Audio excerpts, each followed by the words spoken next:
Dear friends, the talk for this short video is about the Jesus of yesterday, the Jesus of today, and the Jesus of tomorrow. And my heart is guided to just offer you a short reflection on who is this Jesus? Jesus of many names. But for me, it is the Jesus, the barefoot Galilean. Not Jesus the religion, but more Jesus the man, the compassionate one, the all-embracing one, the friend of all God's children. But first I would like to read to you a beautiful reflection from the wonderful book Benedictus by the late John O'Donoghue. And it's titled Courage, because I see Jesus, the man, the Son of God, as a man of courage, a man who offers hope, especially now, today, where capitalism has almost eroded the very essence of respect, dignity, and a sense of belonging in a world that has lost sight of the values that we need to embrace God. Values that have been corrupted by a despiritualized society. And this is what the late John O'Donoghue says.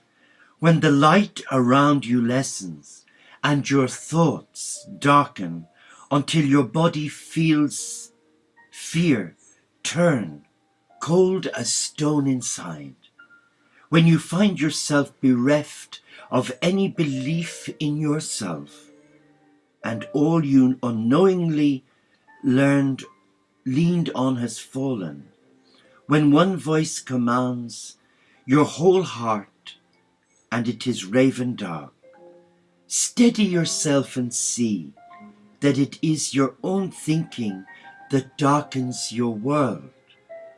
Search and you will find a diamond thought of light. Know that you are not alone and that this darkness has purpose. Gradually it will school your eyes to find the one gift your life requires, hidden within the night corner, invoking the learning of every suffering you have suffered. Close your eyes, gather all the kindling about your heart to create one spark. That is all you need to nourish the flame that will cleanse the dark of its weight of festered fear. A new confidence will come alive to urge you towards higher ground, where your imagination will learn to engage difficulty as its most rewarding threshold. The Jesus of yesterday and the Jesus of today and the Jesus of tomorrow, for me, is the same Jesus. But where do we find this Jesus? Where do we find him in a society that has lost sight of human dignity? Where is the man Jesus? In St. Paul's, in London. And recently, you and I both found from the newsreels of how the church responded to the demonstrators. It was so distressing to see how men of God who represent this guy called Jesus should shut the door on protesters who are not demonstrating against God, but who are demonstrating against the evils perpetrated And sadly, the demonstrators who needed the support of the church were shown the door. So the Jesus of yesterday is the Jesus of today. And in those demonstrators, yes, initially one reacted to, oh my word, they're blocking ordinary people from visiting a place of worship. A place of worship that remained open in the Second World War. And it offered sanctuary.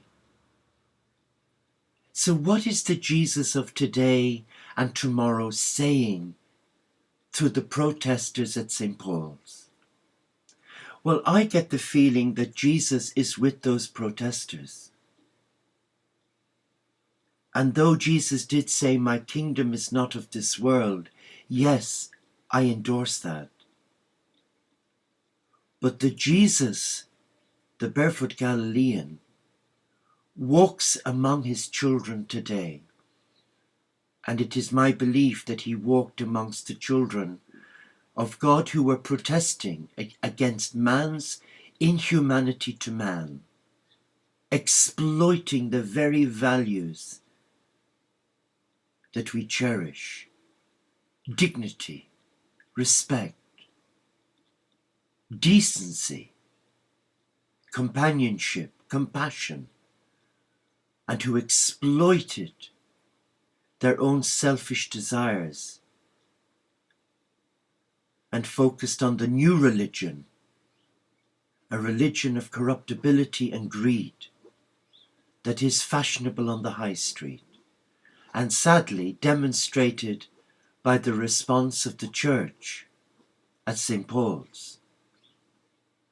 And as a Christian myself, I was deeply challenged when certain members within St. Paul's in the Anglican Church, and this is not an attack on the church, but it's an attack on the thinking and the mindset, where they put their profits before the demonstration. I guess they were more bothered about losing so much money because the protesters were an inconvenience. But Jesus and his teachings are a great inconvenience to the modern mindset who are focused on greed. And those protesters, I truly do believe, though many probably were not Christian, but they demonstrated a loving consciousness inspired by God's love. And the church had the opportunity to work with them, to meet with them, to network with them, but instead closed the door. They shut the door, and they prevented the Jesus of yesterday, the Jesus of today, from demonstrating a compassionate God. So today the challenge for you and me is your Jesus past tense? Or is your Jesus in the present, in the now, in this moment? And what is the Jesus of yesterday, today and tomorrow saying to your heart about the state of the world as it's in today? Yes, the world is a beautiful place, the cathedral of God. But man, who was entrusted the keys of God's kingdom in safeguarding this beautiful gift, the majority, it would appear, have exploited that gift, and it's become acceptable. But the protesters at St. Paul's Square said, it is not acceptable. And people who abuse their positions of trust, like the bankers, must be held to account. And I believe that the Jesus of today is challenging you and me to revisit our values. Where does the poor focus in our ministry? especially for those of us who've given our lives to God, whether we're a Jew, a Muslim, a Hindu, a Sikh, or a Christian, is irrelevant. Where do we stand with the Jesus of today, the Jesus of tomorrow? Namaste.